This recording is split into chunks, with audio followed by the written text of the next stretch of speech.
Good morning, everyone. Today, we're going to talk about something that doesn't always show up as yelling or obvious conflict. It shows up quietly. It shows up as distance, as numbness, as we're fine, but not close, as living together, but not really feeling close together. Today's question that we're going to ponder today is, why do I feel disconnected from my partner? If you love them, if nothing catastrophic happened, if you're still functioning as a team, then why does something feel off? Well, here's the honest answer. Disconnection isn't random. It's actually psychological. And most importantly, it's relational. And it's usually cumulative. So let's slow this down and unpack it in a way that makes sense experientially. So first, disconnection often begins with these micro moments, not major events. Now, obviously, major events can be a part of this, but most couples think disconnection happens because of infidelity or some sort of major betrayal, a huge conflict, or even trauma. And sometimes that is true. But what I see more often is that disconnection happens in micro moments. So, for example, the sigh that goes unnoticed, or the bid for attention that gets dismissed, or even the vulnerable comment that gets problem solving instead of understanding. And so the stress that replaces curiosity tends to occur.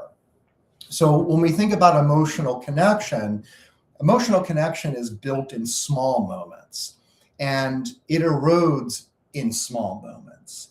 And so it's not one explosion, it's often 1,000 missed turns towards each other or even bids of affection.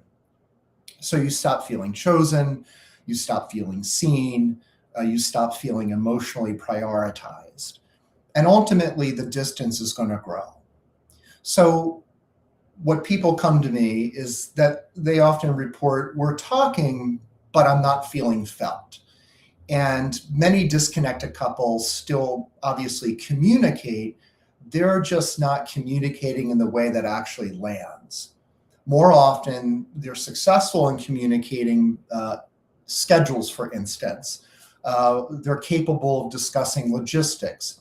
They're able to problem solve. They're able to parent. They're able to generally function.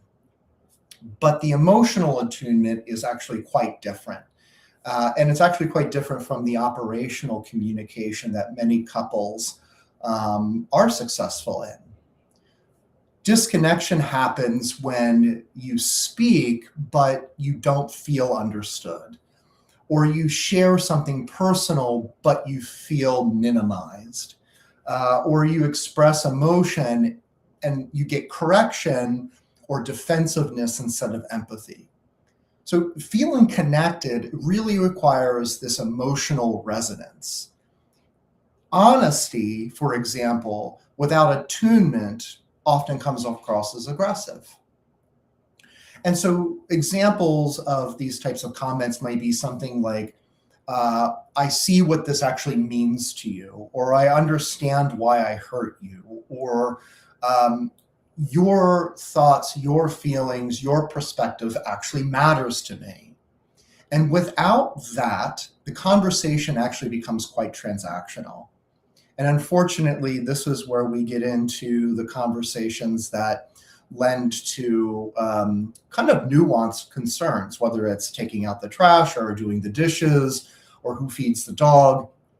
These transactional experiences can often seem like that they're the main focus, but truly it's the process underneath.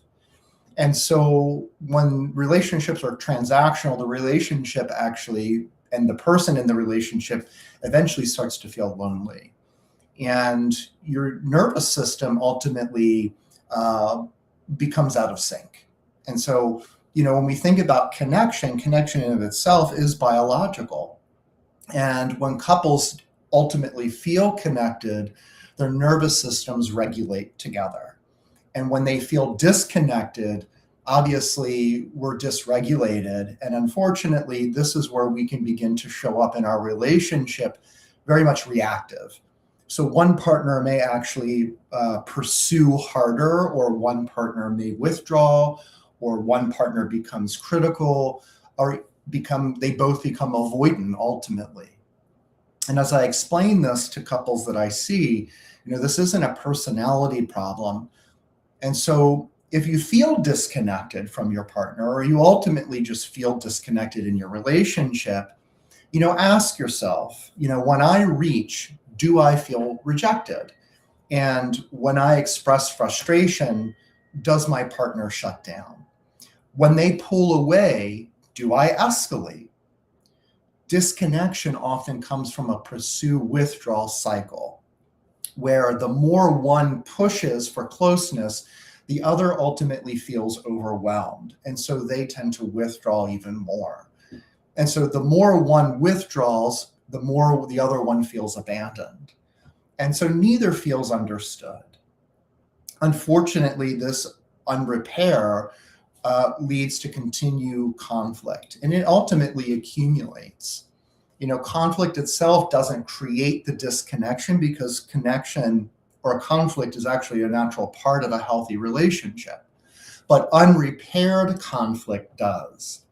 And so if after arguments there's no ownership, or there's no softening, there's no clarification, and there ultimately isn't that emotional repair, then unfortunately that's where resentment tends to compound.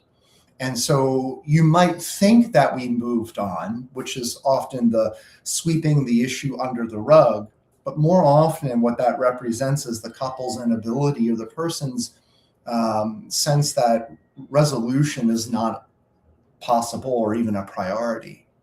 And over time, people start to think, do they really get me? That they don't care how that impacts me, and it's always me sacrificing or adjusting. And so ultimately, disconnection is unresolved hurt that was really never metabolized between the two of them. And so people often outgrow their old dynamics. And so, this one is subtle, is that sometimes disconnection happens because one or both partner are evolving, for example. And so your needs at 25 are not the needs at 40. And you may now want more emotional depth. You may want more intellectual communication. You might want more shared meaning, or more sexual alignment, or more autonomy, or more partnership. And so the list goes on based on what the individual's needs are. And so if growth isn't discussed, then the relationship can ultimately freeze. And in an early version of itself. And so ultimately, when one person evolves faster than the other, the relation system can actually adapt, but that requires both partners to actually talk. And so if they don't adapt and they don't have these conversations, then they ultimately begin to feel alone. And even if love is still present, unfortunately, that love can ultimately erode over time. And so disconnection is sometimes really a misalignment. It's not a lack of love. And so when we feel misaligned, we'll often enter into these kind of protective modes that will replace vulnerability. And so when people feel hurt, they repeatedly attempt to protect themselves. So instead of saying, I miss you, or I feel lonely, or I need reassurance, they'll say things like, you never listen, or you're always on your phone, or you don't care. And so criticism is often disguised as a longing, and withdrawal is often a fear in disguise. And so control is often anxiety in disguise.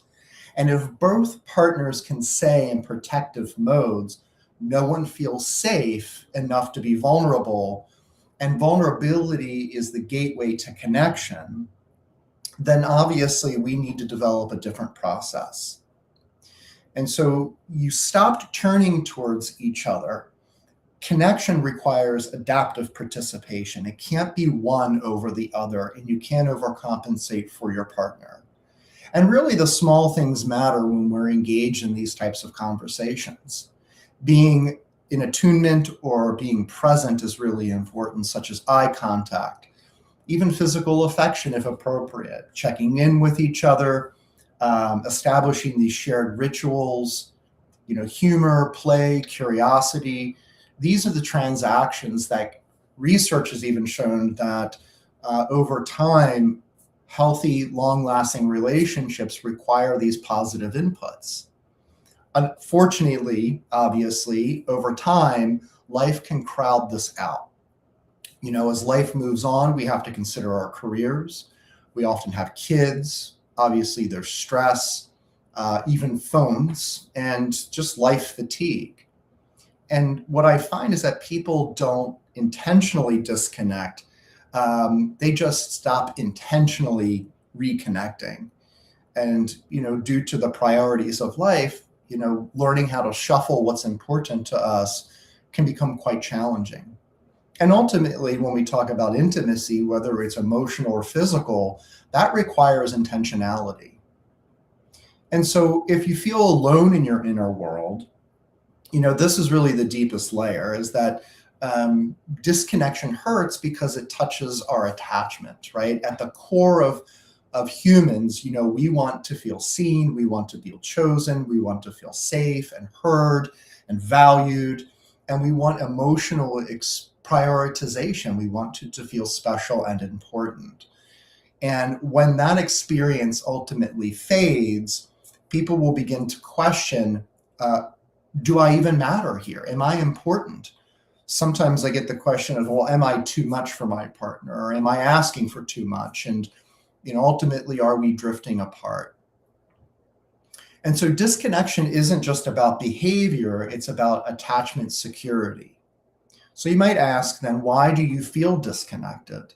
Well, usually it's not just one thing, as mentioned before. It's this constant missed emotional attunement, or there's emotion system dysregulation, or there's a series of unrepaired conflict, evolving needs that haven't been discussed, or there's a constant protective defensiveness that's now patterned into the relationship, and even a lack of intentional connection. And so the longer it goes on unnamed, the more normal it feels, until one day somebody says, I don't feel close to you anymore, or I don't love you. Now, there is good news, right? So disconnection is not the same as incompatibility. And often folks will arrive asking, are we compatible? And I say, no, it's often a signal. It's a signal that something needs to be repaired. It's something that needs to be spoken and named, and it's something that needs to be softened. And sometimes it's needs that have evolved that need to be named and spoken of. So connection can be rebuilt, but it actually requires a few things, such as slowing down, emotional honesty, obviously accountability, to be able to internally emotionally regulate. As I've said, if you can't emotionally regulate, you can't communicate. And so there's a curiosity instead of defensiveness that needs to occur as well. And obviously constant repair and checking in. It requires you to say, something feels off between us and I don't want distance. I want us.